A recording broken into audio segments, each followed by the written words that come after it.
Hello student, आप कैसे हैं। आज आप लोग को हम बताएंगे एक्सरसाइज 3.3 का क्वेश्चन है। एनसीईआरटी का मैट्रिसेस का है चैप्टर, है ना। क्वेश्चन नंबर है 4। क्वेश्चन क्या कह रहा है, पहले समझना है कि ए ट्रांसपोज दिया हुआ है, बी दिया हुआ है, फाइंड ए प्लस 2b का होल ट्रांसपोज करना है। तो ट्रांसपोज का हम बता चुके हैं इसके पिछले लेक्चर में, तो इसको हम अब सॉल्यूशन करने जा रहे हैं। देखिएगा, जैसे ए ट्रांसपोज दिया हुआ है, तो ए ट्रांसपोज अगर दिया हुआ है, ए ट्रांसपोज कितना है -2 और कितना है 3, 1 2 है ना। इसका हमको ए निकाल लेना है। तो जब ए ट्रांसपोज दिया हुआ है तो ए निकालेंगे तो सिर्फ उसी तरह से हो जाएगा। फर्स्ट रो है उसको फर्स्ट कॉलम में ले आएंगे, है ना। फर्स्ट रो फर्स्ट कॉलम में, यानी -2 और कितना हो जाएगा 3, 1 और 2 हो जाएगा। अब यहाँ पर कह रहा है क्या, a प्लस 2b का ट्रांसपोज। तो a हमको निकल गया, b दिया हुआ है, इसलिए a प्लस यहाँ पर कितना है 2b का whole transpose. Now a plus कितना है 2b। अब यहाँ से क्या कर लेते हैं, a का वैल्यू यहाँ पर रख देते हैं, है ना। a कितना दिया हुआ है आपका है -2 1 और 3 2 है, प्लस 2। b का वैल्यू यहाँ पर कितना है, b आपका है -1 0 1 और 2। अब यहाँ से क्या कर लेते हैं, ये आपका हो जाएगा -2 1 और यहाँ पर कितना है 3 2 है ना। अब इसमें 2 से मल्टीप्लाई कर लेते हैं तो कितना हो जाएगा -2 0 और 2 और ये कितना है 4 है। अब दोनों को यहाँ पर ऐड कर लेंगे, दोनों को ऐड कर लेंगे तो -2 और -2 कितना हो जाएगा -4, 1 और प्लस 0 1, 3 प्लस 2 कितना हो जाएगा 5 और 2 प्लस 4 हो जाएगा 6। अब यहाँ से करना क्या है कि अगर a plus 2b equal to दिया हुआ है इतना, है ना। अब इसका ट्रांसपोज करेंगे, तो इसका जब ट्रांसपोज करेंगे तो क्या होगा, जो फर्स्ट रो है उसको फर्स्ट कॉलम में ले आएंगे तो कितना होगा, फर्स्ट रो को फर्स्ट कॉलम में -4 1 और ये कितना होगा 5 6। तो आपका ये आंसर आ गया, इसका आंसर आ गया। अब क्वेश्चन नंबर हम 6 क्वेश्चन नंबर 4 के बाद 5 देखते हैं, ठीक है। चलिए देखिए,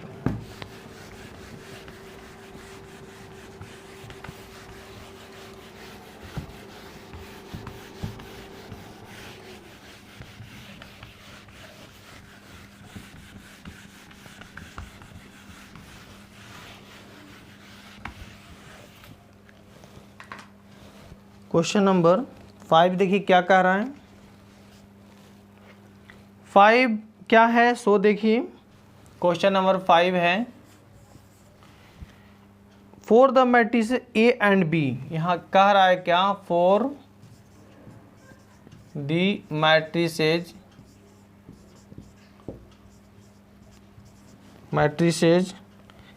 ए एंड बी,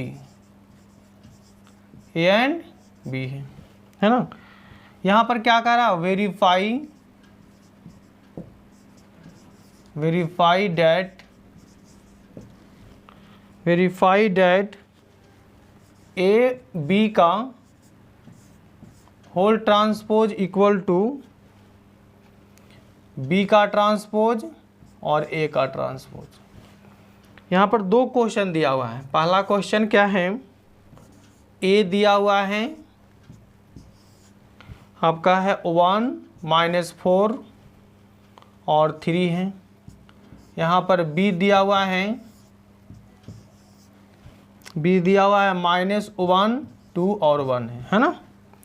तो 2 में अगर हम एक बता देंगे तो एक तो बना ही लीजिएगा। सबसे पहले हमको करना क्या है कि वेरीफाई यस या नो दोनों इक्वल करना है। इक्वल होगा तो यस और नहीं होगा तो नो। तो हम इसके पिछले लेक्चर में बताए थे नोट्स कि ए बी का जो ट्रांसपोज होता है वो बी का ट्रांसपोज और ए का ट्रांसपोज होता है ना। ये बात तो सही है। अब चेक करना है कि इस क्वेश्चन पर सेटिस्फाई है कि नहीं, सही है कि नहीं, आंसर आएगा कि नहीं। ठीक है, तो देखिए इसको हम लोग कैसे बनाएंगे। सबसे पहले करेंगे क्या, चलते हैं हम LHS से, है ना।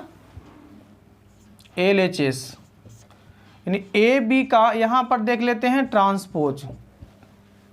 तो पहले प्रोडक्ट करेंगे। अब ए बी का ट्रांसपोज, तो पहले तो ए बी निकालेंगे हम लोग, ए बी निकालेंगे।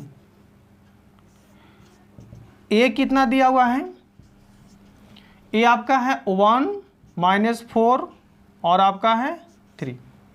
यहाँ से बी दिया हुआ है -1 2 और 1। अब यहाँ से क्या कर लेते हैं, ए बी देखते हैं। तो ये आपका कितना होगा, ध्यान दीजिएगा, फर्स्ट रो मल्टीप्लाई करना है product, first row first column, first row first column 1 × -1 कितना हो गया -1। फर्स्ट रो सेकेंड कॉलम 1 × 2 कितना हो जाएगा 2।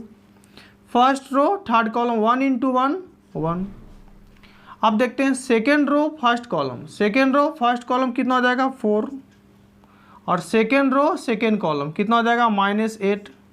सेकेंड रो थर्ड कॉलम कितना होगा -4। अब देखते हैं third row first column, third row first column आपका कितना हो जाएगा -3। Third row second column, third row second column 3 × 2 कितना हो जाएगा 6। थर्ड रो थर्ड कॉलम 3 × 1 कितना हो जाएगा 3। तो इस तरह से हम ए बी निकाल ली। अब ए बी का ट्रांसपोज करते हैं, ए बी का ट्रांसपोज कर लेते हैं। तो ट्रांसपोज में हम आपको बता चुके थे क्या कि फर्स्ट रो है उसको फर्स्ट कॉलम में लाना है, सेकेंड रो को सेकेंड कॉलम में लाना है, थर्ड रो को थर्ड कॉलम में लाना है। ठीक है, तो फर्स्ट रो को फर्स्ट कॉलम यानी कितना होगा -1 2 और 1 है। सेकेंड रो को सेकेंड कॉलम में लाना है तो कितना होगा 4 और आपका हो जाएगा -8 और -4 होगा। थर्ड रो को थर्ड कॉलम में लाना है तो कितना होगा -3 और 6 और कितना हो जाएगा 3। तो इस तरह से LHS आ गया। अब देखते हैं हम RHS, है ना, RHS यहाँ से कितना होगा B का ट्रांसपोज और A का ट्रांसपोज। तो B का ट्रांसपोज निकालेंगे, A का ट्रांसपोज निकालेंगे, फिर दोनों को प्रोडक्ट करेंगे। यही प्रोसेस है। आप घर पर भी कर सकते हैं मगर देख लीजिए, आपको हम बता देते हैं यहाँ पर। तो ये आपका B का ट्रांसपोज पहले हम निकाल लेते हैं कि B का ट्रांसपोज क्या होगा। तो B का ट्रांसपोज आपका ध्यान दीजिएगा कि जो फर्स्ट रो है सीधे ऐसे होगा, ये जो हॉरिजॉन्टल लाइन है ऐसे होगा, -1 2 और 1 हो गया। अभी A का ट्रांसपोज भी यहाँ पर निकाल लेते हैं, A का ट्रांसपोज भी निकाल लेते हैं, है ना। तो A का ट्रांसपोज क्या होगा, ये जो आपका कॉलम में है ओवर इस तरह से फर्स्ट कॉलम फर्स्ट रो हो जाएगा आपका 1 और ये आपका हो जाएगा -4 और ये 3। अब हमको क्या करना है, फुली आपका RHS में है B का ट्रांसपोज और A का ट्रांसपोज। तो B यहाँ पर कितना है -1 2 और 1 और A का ट्रांसपोज कितना है 1 -4 और 3। अब यहाँ से देखते हैं कितना B का ट्रांसपोज और A का ट्रांसपोज। अब यहाँ से देखिए ध्यान दीजिएगा क्या करते हैं, है ना।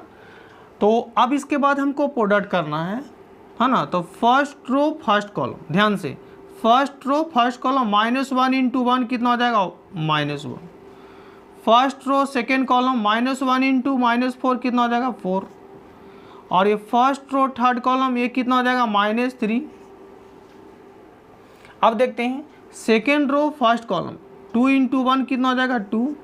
सेकेंड रो सेकेंड कॉलम आपका हो जाएगा -8 और सेकेंड रो थर्ड कॉलम कितना हो जाएगा आपका 6।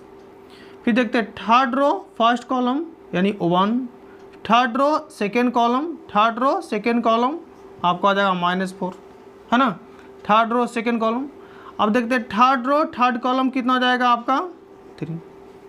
तो इस तरह से आपका ध्यान दीजिए कि LHS का वैल्यू ये आ गया है ना, और RHS का ये है। दोनों देखिए इक्वल है कि नहीं, है ना, इक्वल -1 4 -3। तो दोनों आपका इक्वल हो गया है ना। तो लिख सकते हैं कितना कि ए बी का अगर ट्रांसपोज है इक्वल टू आपका कितना हो जाएगा, बी का ट्रांसपोज और ए का ट्रांसपोज, दोनों इक्वल हैं तो यहाँ पर क्या दे देंगे, यस। ठीक है, इसका सेकेंड क्वेश्चन तो आप बना ही लीजिएगा, क्योंकि फर्स्ट क्वेश्चन इस तरह से हम समझा दिए हैं, पूरी तरह से अच्छा से समझा दिए हैं, तो सेकेंड तो आप बना लीजिएगा। वीडियो अगर आपको अच्छी लगे तो इसको सब्सक्राइब कीजिए, लाइक कीजिए एंड शेयर भी कीजिए। जय हिंद, जय भारत।